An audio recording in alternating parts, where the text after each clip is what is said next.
इसके बाद आपका एक बार फिर से स्वागत है हमारे इस खास कार्यक्रम में। किरण बेदी हमारे साथ बनी हुई हैं और हम जिक्र कर रहे हैं कि आखिर आतंकवाद से लड़ाई ये देश कैसे लड़ेगा और इस लड़ाई को अब हमें जारी रखना है। जो मुंबई हम लोग की बात शुरू हुई है, लेकिन कैसे, उस पर हम जिक्र कर रहे हैं और युवाओं की सबसे बड़ी जिम्मेदारी है, ये किरण बेदी का कहना। और छोटी छोटी बातों का ध्यान रखिए। अगर आप कानून को मानते हैं और अपनी जिम्मेदारियां अपने लेवल पर निभा देते हैं तो बड़ी चीजों से हम पूरा देश निपटने के लिए तैयार रहेगा। लेकिन 10 संकल्प की हम बात कर रहे हैं लगातार कि आखिर 10 संकल्प क्या है इस आतंकवाद से लड़ाई के लिए।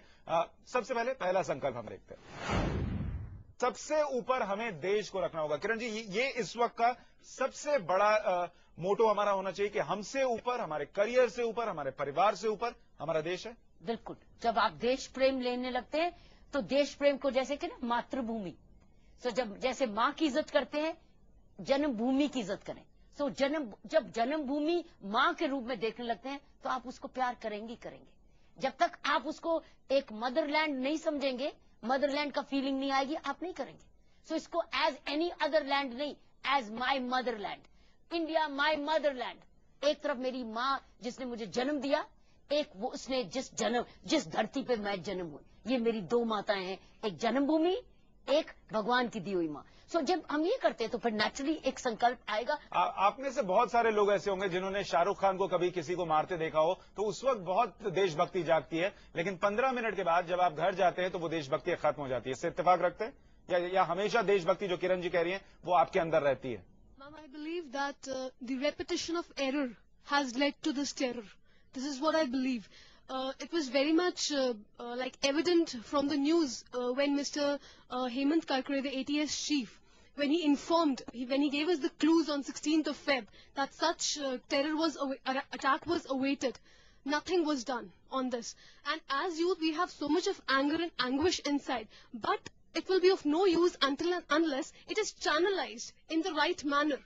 So I want to ask that what measures are to be taken to strengthen the youth mentally and physically from all the sides, because with this terror attack everybody is shaken from all the sides. आप सब जुड़े हुए हो, आप students अकेले नहीं है। आपकी हर एक स्टूडेंट की स्टूडेंट काउंसिल है, हर एक की कॉलेज यूनियन है, आपकी यूनिवर्सिटी की भी यूनियन है। आप बहुत ऑर्गेनाइज्ड हो, लेकिन आप एक्चुअली डिसऑर्गेनाइज्ड हो, क्योंकि आपके पास कोई गोल्स नहीं है, कोई प्रोग्राम्स नहीं है, कोई कनेक्टिव सिनर्जी नहीं है। आप भी पॉलिटिकली डिवाइडेड हो। आप भी ये देखते हो कि कौन लीड कर रहा है, ये एनएसयूआई था कि एबीवीपी था या फलाना वीपी था, फलाना था। You should as student energy should be together. कुछ चीजें हैं जिस पर कोई पार्टी इशू नहीं है। It's synergy against eve teasing, against police misbehaviour या पुलिस सपोर्ट। इसमें इकट्ठे जाओ, अपने उस पुलिस स्टेशन को अडॉप्ट करो, पुलिस स्टेशन को अंडरस्टैंड करो, पुलिस स्टेशन के लिए आईज एंड ईयर्स बनो, पुलिस के साथ सहायता करो। दिस इज हाउ आपके रेजोल्यूशन होने चाहिए। और टेरर के खिलाफ रेगुलरली चैनल्स करो, सेमिनार्स करो कि हम क्या कर सकते हैं, अपने आप को एजुकेटेड करो, लाइव। मेरे ख्याल से आप जो कह रही हैं उससे ही जुड़ा हमारा दूसरा संकल्प है कि हम आतंक पर राजनीति नहीं होने देंगे। आतंक पर राजनीति का जब हम जिक्र कर रहे हैं किरण जी, जो आप कह रही थी एनएसयूआई, एबीवीपी, कई बार जब आतंकवादी घटनाएं हो गई तो नेता जाते हैं और थोड़ी देर के लिए दौरा करके चले आते हैं। जो केरल में हुआ, आपको भी याद होगा कि मुख्यमंत्री ने उसके बाद क्या बयान दिया कि अगर वो शायद शहीद का घर नहीं होता तो वहां कुत्ता भी झांकने नहीं जाता। ये अपने आप में दिखा देता है कि ये नेता कितने सीरियस हैं। आतंक पर राजनीति कैसे रुकेगी? मेरे लिए कानून गलत तोड़ना आतंक है। तो जिस दिन हम ये प्रैक्टिस करें कि हम कानून को रिस्पेक्ट करेंगे, हम अथॉरिटी को सपोर्ट करेंगे और गलत अथॉरिटी को भी छोड़ेंगे नहीं, you will see terror will be prevented. हम लोग अपने इलेक्टेड रिप्रेजेंटेटिव से अकाउंटेबिलिटी मांगेंगे। आपको सबको पता होना चाहिए हमारे एरिया का कॉर्पोरेटर कौन है, हमारे एरिया का वार्ड का इंचार्ज कौन है, हमारे एरिया का एमएलए कौन है, हमारे एरिया का एमपी कौन है। क्यों नहीं स्टूडेंट्स बॉडी सारी जाती छोटी छोटी बातों पर। I am telling you, I am serious about this. जब हम लोग छोटी छोटी, एक कॉन्सेप्ट इन पुलिसिंग है broken Windows theory.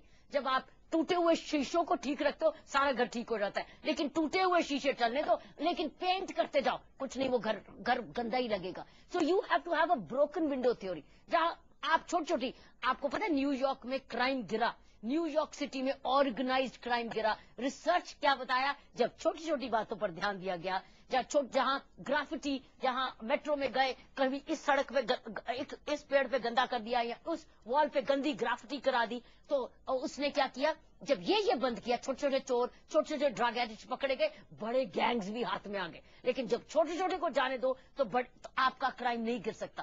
This is what I am saying. College सब यूनाइटेड हैं, यूनाइटेड प्रोग्राम्स बनाओ। इस महीने का ये प्रोग्राम, 2 महीने का ये प्रोग्राम, अखबार में आता है कि फलाने पॉलिटिशियन ने गलत किया, छोड़ो मत, चले जाओ गांधीगिरी करने। You can do lot of Gandhigiri as students. Gandhigiri will prevent terror. बिल्कुल, और शायद उसी वजह से नेताओं से अकाउंटेबिलिटी उनकी तय की जाती है। आपके पास कोई सुझाव है कि राजनेताओं को आतंक पर राजनीति करने से कैसे रोका जा सकता है? जैसे अभी बैटला हाउस में एनकाउंटर हुआ था, तो समाजवादी के नेता ने कहा था, अमर सिंह जी ने, कि पता नहीं शायद पुलिस वालों ने उसको गोली मार दी होगी। ये क्या मतलब है? एक शहीद हुआ है और आप कह रहे हैं कि पुलिस वाले ने गोली मार दी। आपको कोई किसी भी राजनेता को ये कहने का मतलब कह ही नहीं सकता कि कोई पुलिस हमारा कोई जवान मरा है तो उसके ऊपर कोई बोल ही नहीं सकता, राजनीति कर ही नहीं सकता। लेकिन एक सवाल हमें यहां भी देखना होगा कि अमर सिंह वहां गए और उन्होंने वहां पर ये बोला और बोलकर चले आए।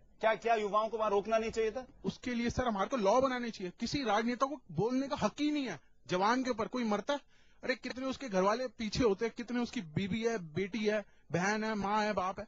अरे राजनेता तो अपने सिर्फ नोट और सिर्फ वोट के लिए करते हैं और उनको कुछ नहीं लेना देना, कुछ भी, उनको सिर्फ लेकिन किरण जी, लोग राजनेता बोलते हैं, हम सुनते हैं, इसलिए बोलते हैं। अगर वहीं पर जितने लोग खड़े थे और वो सुन रहे थे कि अमर सिंह क्या कह रहे हैं, उसी वक्त विरोध शुरू हो गया होता तो वो शायद नहीं बोलते। ऐसे राजनेता को ऐसे मतलब जिस राजनेता के लिए आपके मन में इज्जत नहीं है, उनको फिर चीफ गेस्ट ने बुलाते क्यों अपने पार्टियों में, अपने फंक्शंस में? क्यों उनको रिकग्निशन देते हो? उनको नहीं दो। उन लोगों को बुलाओ, राजनीति में है या नहीं है मुझे नहीं मालूम, लेकिन जिसके लिए मन से इज्जत है। सो जब उनको पता चले कि हम गलती करेंगे, हम रिजेक्ट हो जाएंगे, क्योंकि इनको सबको पब्लिक स्पेस चाहिए।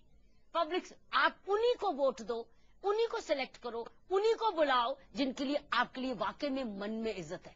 तब आप देखोगे कि फर्क पड़ेगा। बिल्कुल मजबूर कर सकते हैं हम, अगर हम उन्हें इस तरीके से सपोर्ट करना बंद कर दें। आतंक पर राजनीति कर रहे हैं, हम आपको सपोर्ट नहीं करेंगे, दिल से जिसके लिए इज्जत हो वही करें। बहरहाल इस बीच हम चाहेंगे कि हम अगले रेजोल्यूशन की बात करें, अगले संकल्प की बात करें, जो बहुत अहम संकल्प है।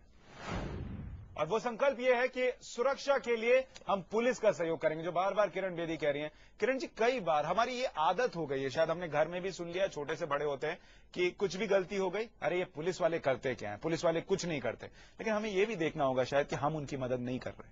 उन पर कितने वीआईपीओं की शायद सुरक्षा की जिम्मेदारी है, उन्हें छुट्टी नहीं मिलती, होली हो, दिवाली हो, वो सो नहीं पाते ढंग से, क्योंकि उनकी तादाद इतनी नहीं है। सिर्फ गाली देने से काम नहीं चलेगा। मैंने यही पहले कहा था ना, एनसीसी, एनएसएस, ये सारे प्रोग्राम्स पुलिस के साथ जोड़ने के लिए। पुलिस के साथ अब आपको जोड़े कौन? मुझे खुद प्रश्न ढूंढ रही हूं मैं, जोड़े कौन? पुलिस उसको एक्सेप्ट करेगी कि नहीं करेगी? एनसीसी स्टूडेंट्स क्यों नहीं जुड़े? सिविल डिफेंस क्यों नहीं जुड़े? लेकिन जोड़ने वाला कौन है? एक तरफ एनसीसी स्टूडेंट्स हैं जिन्होंने ट्रेनिंग ली है, और एक तरफ पुलिस है। जोड़े कौन? टीचर्स, यूनियंस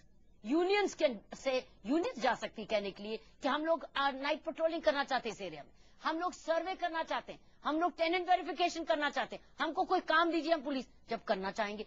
अगर पुलिस ना करती है तब आपको पूछ सकते हो क्यों ना कर रहे हो, Why are you refusing? When हम आपको सपोर्ट करना चाहते हैं, या सेल्फ पुलिसिंग करें, अपने एरिया की पुलिसिंग खुद करें, ताकि उसमें एक तरह की सिटीजन पुलिस, जैसे एक येलो अलर्ट कॉन्सेप्ट है। सो आप अपने एरिया की जब आप सिक्योरिटी करने लग जाएं, आपने एरिया में सिक्योरिटी मेजर, इसको कहते हैं citizen police, student police, youth police, कोई भी नाम दे, फिर देखिए इसको या तो पुलिस आपकी हाथ देने गए, वो हैंडशेक करते, करो आओ मेरे साथ काम, वो होगी ईमानदार पुलिस। जो आपका एक्सेप्ट करेगी इनविटेशन, वो ईमानदार होगी, जो रिजेक्ट करेगी वो ईमानदार नहीं होगी। आप सेल्फ पुलिसिंग करें, अपने एरिया को प्रोटेक्ट करें, देखो कितना फर्क पड़ता है। बिल्कुल, और जो पुलिस नहीं कर रही है, आप ऊंचे अधिकारियों से मिलिए, कहिए हम मदद के लिए तैयार हैं, पुलिस जो है वो मदद लेने को तैयार नहीं है। आप चूंकि युवा हैं, हम आपकी राय जाना चाहेंगे, आपको क्या लगता है पुलिस और आप कैसे जुड़कर काम कर सकते हैं? जी, उधर ऊपर मंडी हाउस मेट्रो स्टेशन पे एक अनआइडेंटिफाइड पैकेट पड़ा हुआ था सुबह 11 बजे के आसपास।